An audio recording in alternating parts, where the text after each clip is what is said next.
All right. Well, I was going to say good morning, but it's afternoon now. So good afternoon, everyone. Unless you're for some reason in the central time zone, which some of us in Extension are. So then it's still good morning. But my name is Samantha Kennedy. I am the County Extension Director and Family and Consumer Sciences Agent in Wakulla County, Florida. If you're not sure where that is, it's just south of Tallahassee. So that's generally the biggest city, one of the biggest cities in the Panhandle. You have Tallahassee, and then you have like Pensacola on the far western end. And Samara, Purvis, is in Duval County, which is basically the city of Jacksonville. And so that's more on the eastern part of the North Florida. So anyway, we're here to talk to you a little bit today about mindfulness and money, as many of you probably have experienced, if not all of you, in your real personal lives. Finances are very stressful. They can be, for sure, especially if money is tight or you have a lot of obligations, or for a variety of reasons. People just find finances particularly stressful. It's one of the leading causes of stress in people's lives, and also one of the leading causes of strife in relationships and things like that. A lot of people have disagreements about money as well. So Samara and I are just going to talk a little bit today about some tips for easing some financial stress, some things that you can implement to help alleviate some of that stress that might come from finances. So we're just going to swap back and forth. Again, if you have any questions, feel free to ask during, if you are comfortable enough to do that, or put them in the chat, or we can just wait until the end. So we hope that we can share something that might be helpful to you. So while we're getting started, I just wanted to also ask, one of the biggest things, and Samara is going to talk about this later, but one of the biggest things that causes stress is when you have unexpected expenses, but you don't have the money to cover them. And so we like to talk about the importance of starting to build up an emergency fund. So just out of curiosity, how many of you feel like if you had a $500 unexpected expense tomorrow, that you would be able to comfortably cover that without having to stress about running up any credit card bills or anything like that? And so if you just want to put, yes, no, whatever in the chat, you can do that. A lot of people, I'm so glad that I'm seeing yes so far. Yes. Some people will say no, and that's a very common answer as well. And so, but I'm glad to see so many yes, but I won't like it. I like that one. Yeah, so I'm going to go ahead and just start. Again, this is Samara and I. So we've already introduced ourselves. Again, I'm in Wakulla, Samara's in Duval, but we're both family consumer sciences extension agents. And we both teach healthy living and wellness kinds of programming, which mindfulness is a part of that. So I'm going to go ahead and start with the first mindfulness tip, and that's set a budget. And I'm sure that you guys have heard this before, right? Oh, setting a budget. Everyone should set a budget, stay within your budget, But it always bears repeating, because budgeting is actually the foundation of good financial health. If you understand where you are financially, then you can make more mindful and positive decisions moving forward. So you have to know what your income is and what your expenses are. And there's more to it, there's more to it than just income and expenses, but it's also, that's the very basic. So if you're spending more in a month than you're actually bringing in, then you're in a deficit, and that tends to build over time and cause a lot more stress. So if you can alter your spending habits to fit what your income is, then you're less likely to suffer from so much financial stress in the future. So setting a budget. Mindfulness helps in setting a budget, because mindfulness is basically just being present and thoughtful about everything that you're doing. So if you're just spending money without thinking about it, that might feel good in the moment. So I don't know how many of you have actually done a little retail therapy. is what they call it, you know, or you go out and you're like, I'm going to go buy something and it feels good because I've always wanted it. I can't really afford it, but I'm going to buy it anyway because it feels good in the moment. And I've always wanted this XYZ object, whatever, service, whatever it happens to be. And that feels good in the moment, right? And then it's like, oh, well, now I have to pay for it. And if you used a credit card to purchase it, you're going to, unless you can pay it off all in one chunk, you're going to end up paying even more for it because of the interest. So just being thoughtful about purchases can help ease some of that financial stress in the future. Being thoughtful about where your money goes can ensure your financial resources are being used in the best way possible for your personal well-being and your financial well-being as well. So again, just being more thoughtful about what you're spending your money on. Is it just a want versus if it's a need? When I do teach budgeting, we go a lot into what is a want and what is a need, and those do look different for people depending on what their personal principles and goals are. So again, being able to determine whether it's a want or a need is a great way to also help curb some of that unnecessary spending. So you want to ask yourself, does money really buy happiness? Some people might say yes. It might also be temporarily. Again, you get that dopamine rush when you get a new thing that you've always wanted, and it feels good to have it. But then how will you feel when the bill comes due? You know, you get that credit card statement at the end of the month and you see, oh, goodness gracious, I don't have that much to pay off. So now I'll have to pay in installments, and then the interest rate's, 18, 20, 24%. And you're going to end up paying a lot more for it in the long run. And so that can also cause a lot of stress as well. Sam, you're up. Next slide. Oh, sorry.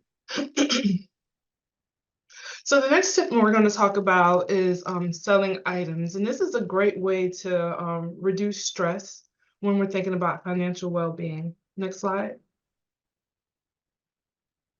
So we all have some type of clutter or things that we have around our homes that we could get rid of. And this is a great way to jumpstart paying down debt, earning extra cash, and even also reusing items in our house, not to throw them away, and it also benefits the environment overall. So some things that we want to ask ourselves when we're looking at this is, what items do I want to sell? So look around your home, maybe it's some, shoes or clothing or just things that you want to get rid of. It seems now that every day storage places are popping up.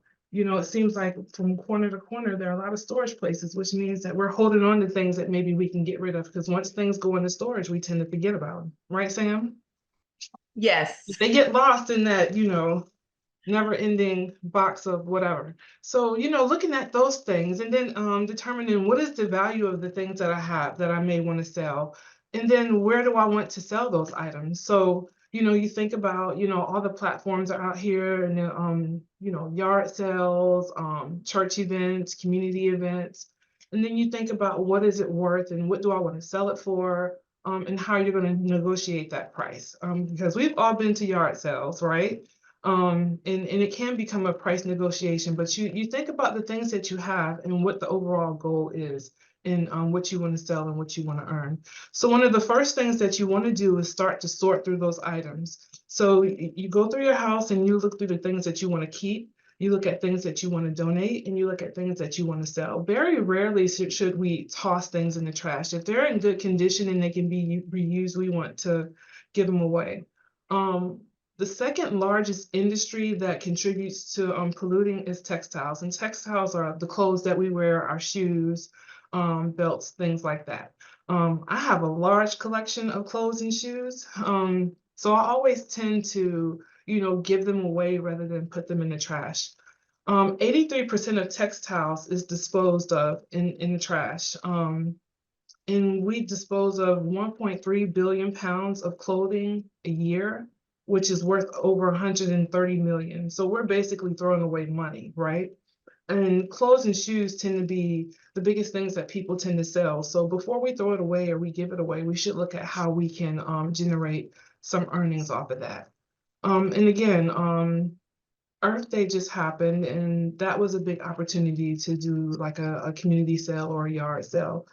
Most neighborhoods that we live in nowadays have community yard sales. I know my neighborhood just had one big community yard sale, and that usually brings people from other areas into your community, and they want to buy those things. And then you also have church events, and even community events where you can sell those items. Someone made mention about throwing away food as well. Yes, that equals a lot of waste as well. And then there are other ways that you can sell those items, like online through Poshmark or eBay or even Facebook Marketplace. I know a lot of times when I'm looking for something before I go out and buy it at a store, I always go to the marketplace to see, if I can get a better price or if someone's selling something that's in good condition. Next And slide. just to chime in too, a couple things, when you're pricing because I've had this with some friends before where they have a Mhm. yard sale and they're pricing their items, but they price them too high because it has more value to them than it will to someone else. So be a little Right. real, be more realistic when you're Realistic. pricing your items. I mean, they'll still negotiate with you, but you don't want to outprice yourself so nobody's going to buy any of your items, because then that's just a waste of energy to have a yard sale where nobody buys anything. So That's true. yeah. Or even Because just I've had, even if there's certain items that you're unsure of, you can always do a little market research and see how other people are selling those things online, or just leave it open to negotiate. and then Give me there, an offer. exactly. And then there's always, like Sam was saying, donation. There's Goodwill, there's Mhm. Salvation Army, there's the Habitat for Humanity restores that are always happy to take some gently used furniture and things like that to help in their stores as well. So those are some other ideas. All right, so let me Next slide. next slide here. All right, so creating an emergency fund. That's still Sam, so we're gonna go ahead That's and still let me. her take Okay. on that. Well, you asked a question earlier, Sam, about do you have an emergency fund? And some people said yes, and some people said no. And that's okay. So an emergency fund, oh, can we click it again? Sure. I like them all up there. Oh, sure. An emergency fund really is just a reserve for unplanned expenses like car repairs, medical bills, home repairs, or even loss of income. I had a friend who recently went into the hospital. It was unexpected. He hit his head and had some bleeding in his brain, and so he was out of work for a couple of days. Um, Imagine how that would feel if you didn't have a reserve versus having a reserve, because we really can't control those things. So some things that you want to ask yourself when you're thinking about an emergency fund is, do I need an emergency fund? And yes, you do. Even if you have a nice bank account and you have, funds in there, it's always good to have something set aside just for emergencies. The next question you should ask yourself is, how much do I need in my emergency fund? Well, that's different for everyone. You think about emergencies that you had the year before, did the compressor go out in your AC? Did you have to have some major work done to your car? What did that look like? And that's a good place to start based on what happened the year before. But if nothing happened the year before, then just kind of think about, what would be a comfortable place for you to start with that. And then you want to ask the question, how quickly do I want to build an emergency fund? And again, that's, different depending on what your financial situation is, and how much you want to save. The biggest thing is just to start where you are with a small amount, establish a goal and build from there. So say you want to establish an emergency fund of $500. So that's the goal, to set it for $500. You want to determine where you're going to put that money, if it's going to be a savings account, or if you're going to just leave it in a checking account, or if it's going to be cash on hand. Determine how often you want to contribute to that. And you also want to monitor your progress. And then there are ways that you can take advantage of opportunities to save, such as setting up automatic savings through your bank account. If you have the ability to split it with your paycheck through savings and checking, you can do it that way also. And also taking advantage of one-time funds such as tax season or bonuses or even gifts that people give you, that's money, to put aside in an emergency fund. However you decide to do it, just start where you are. I see Constance had a question, had your hand Oh, raised. yes, Constant. It wasn't really a question. I was gonna say that some places like car repair place and stuff, you can get, it's a charge card basically, but it divides up the payments over so many months. There's no interest. So it's the same as paying cash. So even if I have an emergency fund, if I can pay $100 extra a month just to pay off over 6 months, that's $600 rather than dip into my emergency fund, that can be helpful too. Or they have medical ones too, like care credit, and those can be really helpful. Those are 2 good points right there. To have the ability to pay on it little by little. Oh, in addition, I had to get my AC replaced a couple of years ago, which was several $1,000s, but I was able to get, I asked them about, do you have anything? And I was able to get basically a Wells Fargo card, but it just split the payments over 3 years or something like that. So I'll have it paid off in another year. But to be hit with, over $10,000 in one shot. Yeah. Not And a lot of companies like that will be willing to work with the customers because they want to get paid. And so, they're more willing, a lot of them will be willing to work with you, just like Constance was saying. But yeah, those unexpected, like air conditioners, that's a big one. We just had one at the office go out. And so a big chunk of our budget that was supposed to be for something else had to be spent on fixing the air conditioner. So, those kinds of things happen all the time. And that's what an emergency fund is for. But that's a great idea or suggestion, is to see if, it doesn't hurt to ask. A lot of folks don't get the payment plan because they don't ask. Right. And so a lot of times all you have to do is ask. The only thing you have to remember is to make those payments every month so that it's the end. Otherwise, you get hit with a horrible interest. Correct. Yes. So as long as you're making those payments on time every month, then you won't have the interest. But yeah, if you stop maintaining those payments, then that will come back to bite you a little bit. Okay. So the next tip would be to seek advice. I had just seek advice on there, but I put the word good on there because there's a difference between advice and good advice. You get advice from people on different things all the time. No matter what it is, someone has a suggestion for you. Whether it's a good suggestion for you or not, that remains to be seen. So seeking good advice. Beware of Google expertise. So when I say that, I mean, it's so easy to open up Google and put in a question and go, there's my answer. And those of us in extension are always fighting that because, we like to be the one that has reliable information to help people. But at the same time, it's so, people will be like, well, I looked it up online and it said this. And you get a little pushback sometimes, not always, but sometimes. And so just because it's on a search engine result list doesn't necessarily mean that it's good advice. And a lot of times that'll, in my personal work here, for canning, for instance, I teach food preservation. And a lot of times they'll be like, well, I saw this canning recipe on this food blog from some random person that just posts a food blog. And, they say you can can in your Instapot or whatever. And I'm just like, I'm always fighting that kind of misinformation. So just because it's on Google doesn't mean it's true necessarily. So if you can avoid headaches now by seeking reliable advice, or you can avoid headaches later by seeking reliable advice now.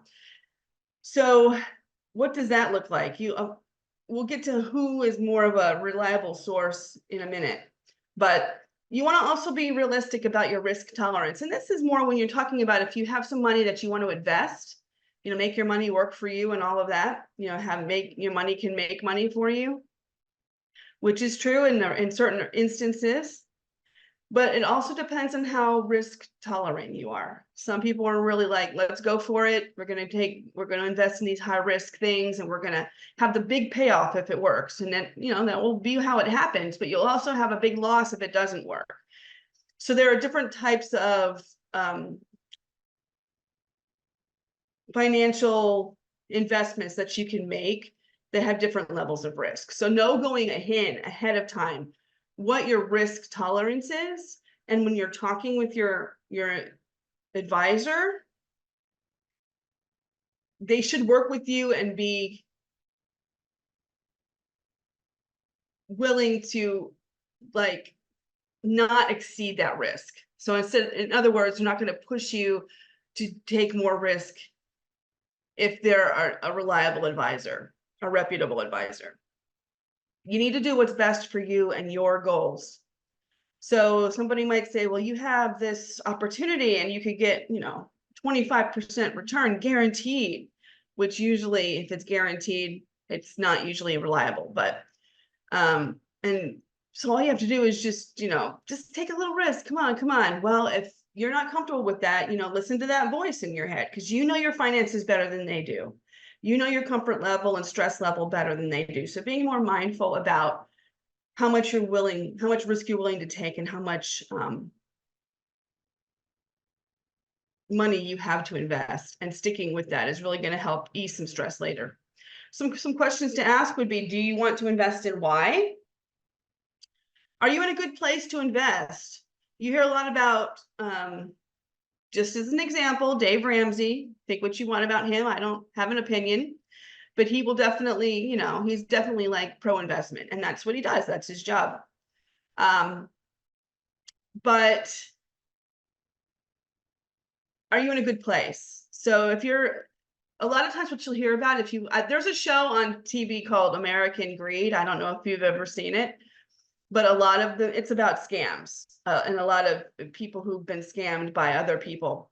And a lot of the scams involved investment scams. And a lot of the victims that are interviewed were pressured or tricked into investing in something that they thought was one thing and really was another, or whatever. And a lot of times they weren't even in a good place to invest, but they were promised big returns. And so they gave them their money, then they lost all their money. And so again, that's what I mean by a good place. Are you in a good place financially? Are you in a good place emotionally to invest your money in certain things? Yeah, Lainey, I just saw your your comment. That is true. Not all financial advisors are created equal. Some of them are strictly fee-based and some of them are commission-based. And so that, commission means that there's more incentive for them to talk you into doing something because they make more money off it when you do that, versus a flat fee where they get paid the same no matter what kind of instrument you invest in. So that, it doesn't mean one is bad and one is good, but they're just different in terms of what might be driving them in their advisement of you. What kind of lifestyle do you want versus what kind can you comfortably afford? This is always a problem that people fall into as well. Because in any kind of media, whether it's internet, television, movies, books, even magazines, especially, you'll see all these people living glamorous lives, going on these dream vacations and living in these big houses and having these fancy cars. And, that's the lifestyle I want because it looks really cool. And, I just want to live in a, nice palatial estate on Miami Beach or whatever. But can you actually afford it? The truth is a lot of those folks can't afford it either, but they don't tell you that. So you want to be realistic about the kind of lifestyle that you can afford versus just the kind that you want, because just focusing on paying for the lifestyle you want is an easy way to fall into a financial hole and a lot of financial stress down the road. So whose advice is reliable? And again, just because you have credentials, these are some credentialed folks.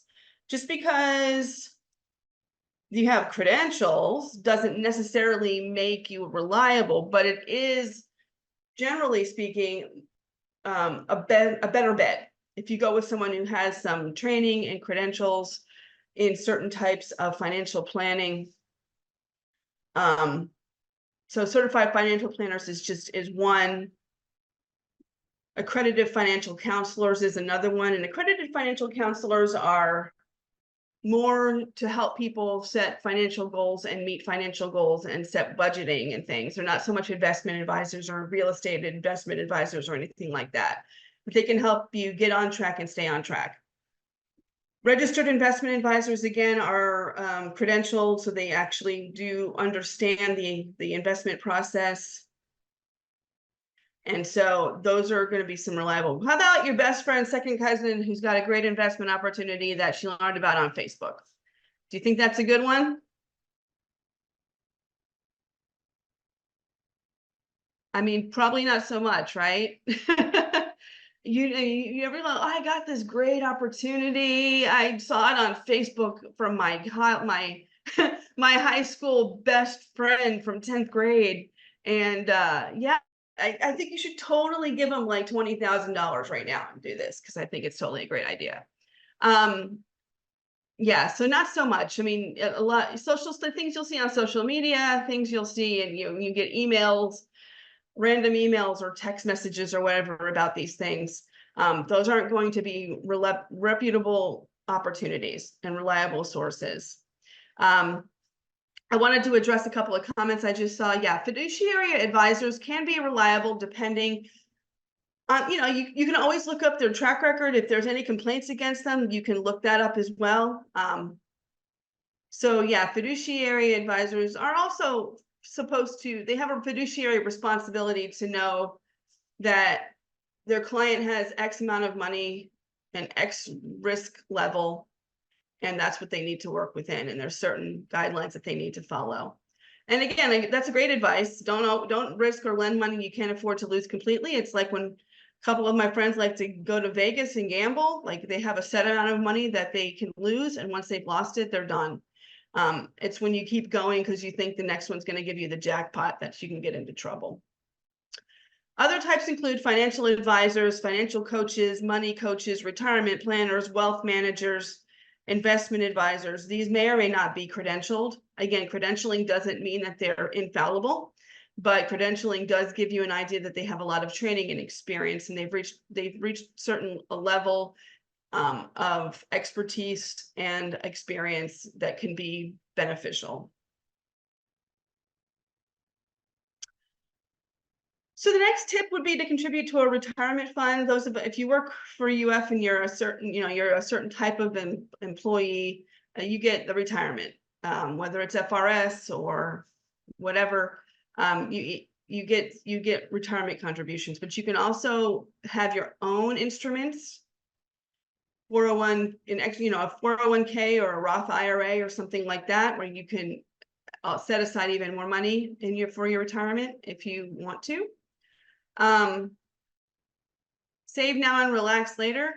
Wouldn't we all like to be this lady right here when we're retired and you have no worries and you're just like enjoying life to living your best life? That's, I think, what a lot of our goals are.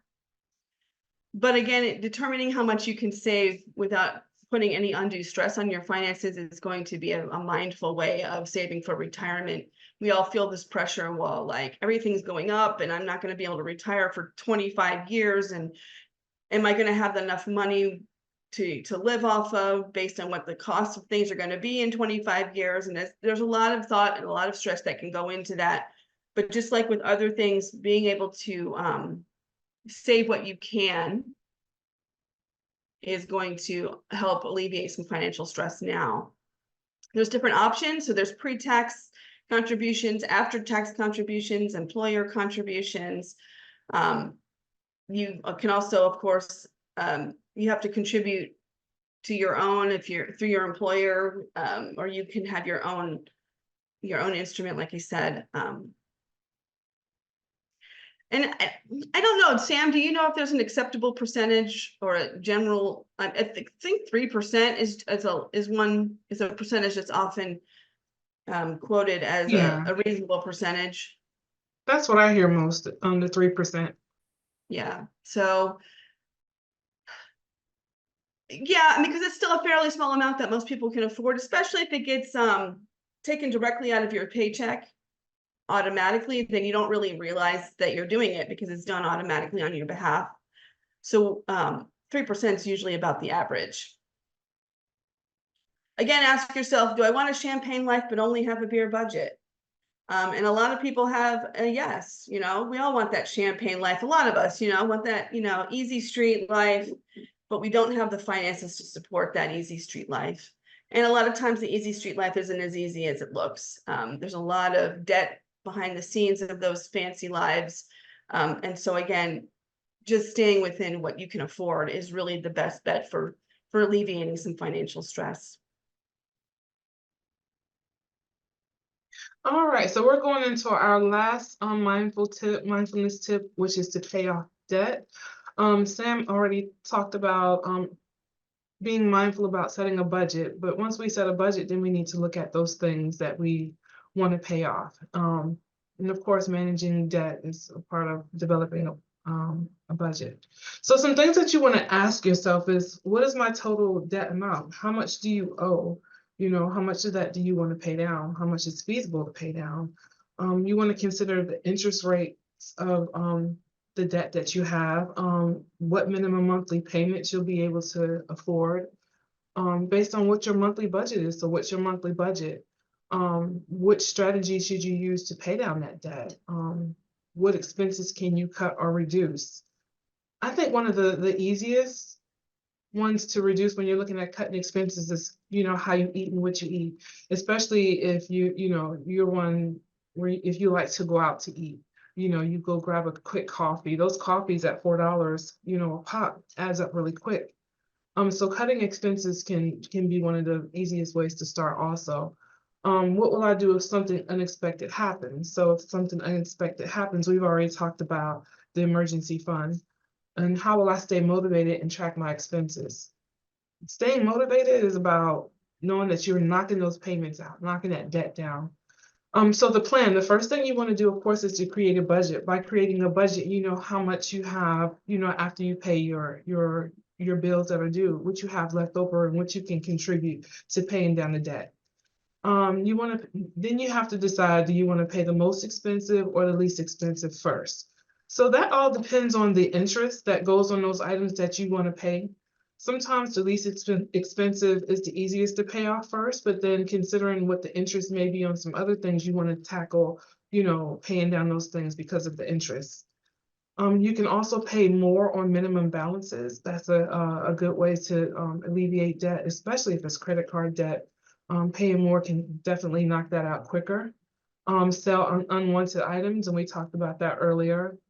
Selling those things in the home that we don't want anymore. Change spending habits. When developing a budget, you're going to look at changing those spending habits, to increase what you have for savings to pay off debt. And then also seeking advice from credit counseling. Sam talked about that earlier. And then the last thing is to use a debt repayment app. I included below on the slide a tool through the Utah State University, which is a free tool for debt management, and it's called PowerPay. All right. And There we go. PowerPay is a real simple tool that you can use where you can simulate paying off debt and how that would look. And it's a real easy tool, nice tool that you can use that'll be a great help. A couple things that I wanted to say, just to add on to what Sam was saying. Mhm. I'm gonna go ahead and put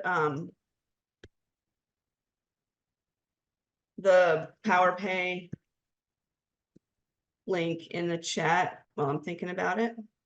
I tried to copy it. That's how the slide got changed, because I was trying to copy it. And when I clicked on it, the slide changed. But here's the link that she was talking about. And it goes along with the comment that Constance just made. when Sam was talking about paying the most expensive or least expensive first, and it depends on the interest rate, and it definitely does. But it can be very motivating to pay off the smaller debts, because then you see that debt go to zero and you no longer have to worry about it. And that can be very motivating to then keep moving forward with your other debts. So Right. it might be a great way to start with the smaller debts and just pay those off, and then apply those payments to the larger debts Mhm. and then pay those off quicker. So yeah, I think that's it can definitely be very, very motivating. And then we talked about selling the unwanted items earlier. So that's always a way to do it. It does take some time and effort though, to list the things and all of that and set up your yard sales and stuff, but it can be very lucrative if you put some time Right. and effort into it. So all right. So again, there's our contact information. I'm in Wakulla, Samara's in Duval. There's our email addresses and our phone numbers. And if you have any questions, please feel free to either ask them now, or if you think of something later, please reach out to us. We're happy to share any other resources or try to answer any questions that we can for you. And we wish you all the best in your mindful money journey.